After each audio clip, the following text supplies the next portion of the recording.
Olá, ótimo dos ótimos. Você aí, meu caro ótimo, costuma sim aceitar a ajuda de um estranho, uma carona, uma bala? Porque ô doido, eu sou tão desconfiada, mas tão desconfiada, que deixa eu te falar que eu não aceito nem bala.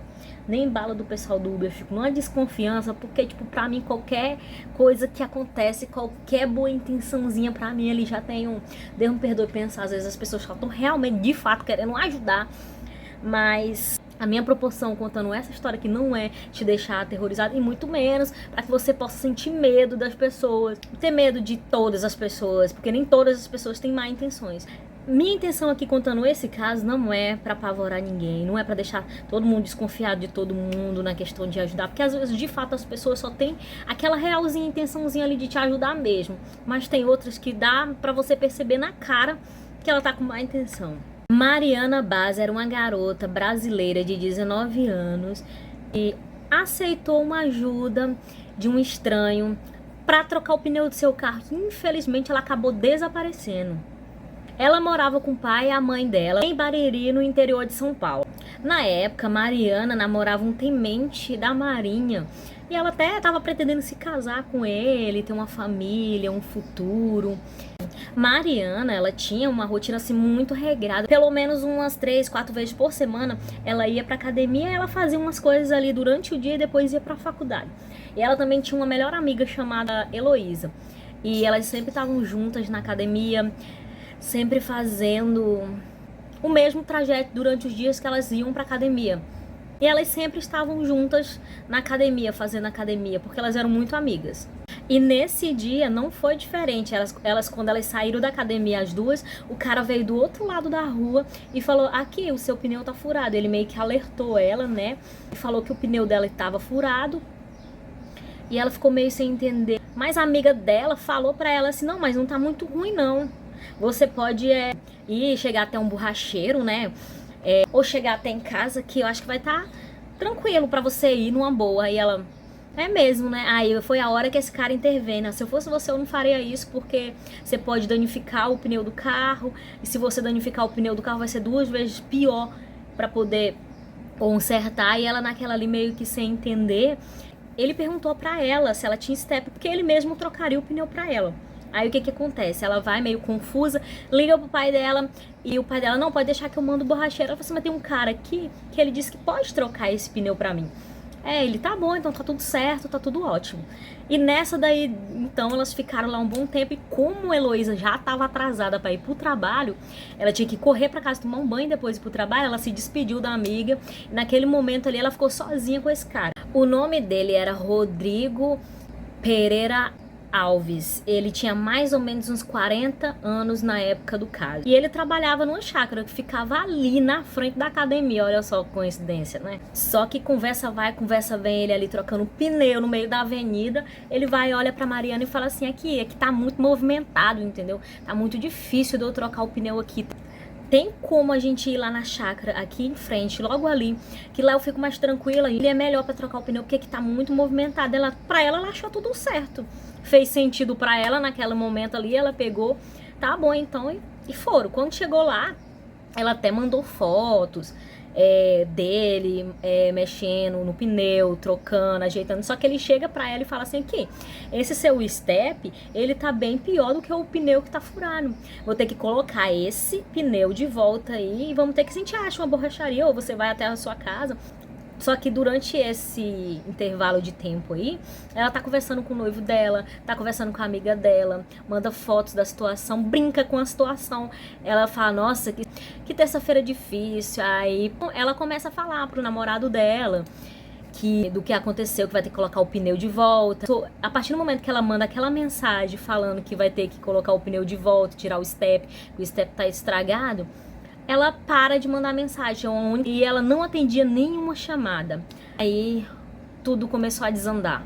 Como Mariana parou de responder mensagens e não atendia nenhum telefonema, Heloísa e Jefferson decidem chamar a polícia. Heloísa vai até a polícia e conta toda a história do que aconteceu desde o começo, mas como, né, Mariana tinha mandado fotos pra ela e pro namorado sobre o que estava acontecendo, cara, eles pediram pra ver a foto do cara. E quando eles olharam a foto de Rodrigo, rapidamente eles viram e realmente sabiam o que estava acontecendo.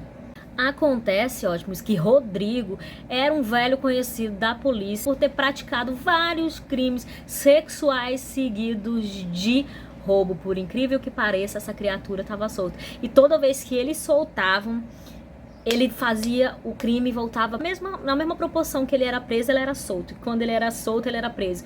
Enfim, ele já estava há muito tempo na ficha policial. E por incrível que pareça, naquele exato dia que ele cometeu o crime com Mariana, ele simplesmente fazia um mês que ele estava solto.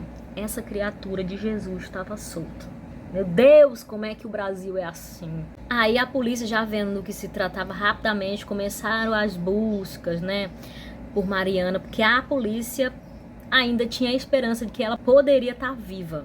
A polícia foi na academia, pegou as câmeras de segurança da academia e descobriu que ele furou o pneu dela de propósito. Porque como ela já tinha aquela rotina lá, né, ele já estava fitando há muito tempo, há muitos dias, e ele só armou um esquema para pegar ela na hora que ela menos esperasse. No momentinho vulnerável, ele conseguiu. Só que além da polícia ter descoberto que ele tinha furado o pneu dela, na câmera de segurança dava pra ver o carro de Mariana saindo da chácara. Então, ali já começaram as desconfianças de que ela poderia estar dentro do carro. Não se sabe se viva ou se morta. Só sei que ele, de fato, pegou o carro dela e saiu com ela ali. Sumiu, desapareceu com ela. Só que o carro de Mariana foi encontrado abandonado 60 quilômetros dali. Então, ela tinha desaparecido e depois que o carro dela foi encontrado, foi descoberto que algumas peças do carro tinham sido vendidas por ele, por Rodrigo. O cara é bicho, olha, o cara é muito cara de pau, velho. Puta que pariu, não é possível.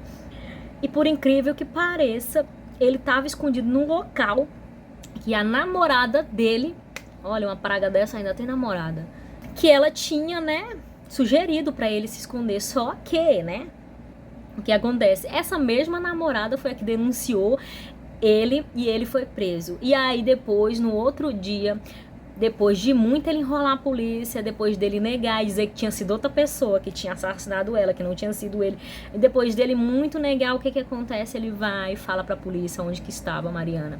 Sim, a polícia vai lá, infelizmente, acha um corpo dela sem vida num matagal. Como Mariana foi encontrada nesse canavial sem vida, eu fico pensando, que bicho audacioso. Ele vai lá, matou, roubou, negou, se escondeu com a ajuda de uma namorada, suposta namorada, pelo amor de Deus. Aí eu fico pensando, carai, tem gente pra tudo nesse mundo.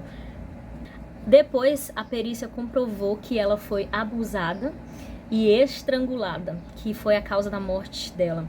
Como a pessoa é audaciosa, ela vai lá, tem um direito, se acha um direito de tirar a vida de alguém, né, porque ela quer, pra satisfazer os caprichos dela, e mata, ainda rouba, ainda vende, ainda quer lucrar. Que espécie de tipo de vida é essa, de pessoa é essa? Cara, existe gente pra tudo, literalmente. E por incrível que pareça, Rodrigo foi condenado a 40 anos, mas o infeliz não cumpriu não, tá? Não cumpriu, sabe por quê? Porque ele morreu de uma doença crônica. Depois de 4 anos do ocorrido, que isso aconteceu em 24 de setembro de 2019. Faço dessa eu fosse um parente, nossa, a revolta da mãe, do namorado, do noivo. Minha intenção contando esse caso aqui, ótimos, é pra alertar as pessoas, não se deve confiar em todo mundo, das mais boas intenções que elas tenham, porque hoje em dia tá difícil. Hoje em dia, desde que o mundo é mundo, já esteve difícil. Só que hoje em dia tem que ser com o olho aberto, o outro fechado. Não se deve confiar nem nada. Nem por um segundo, nem por um... Saia de casa, ore a Deus e peça proteção, porque Deus, ele não dorme, ele tá sempre do seu lado. Então, ótimos, esse foi o vídeo de hoje. Se vocês gostou, já curte, já se inscreve e um beijo, fique com Deus.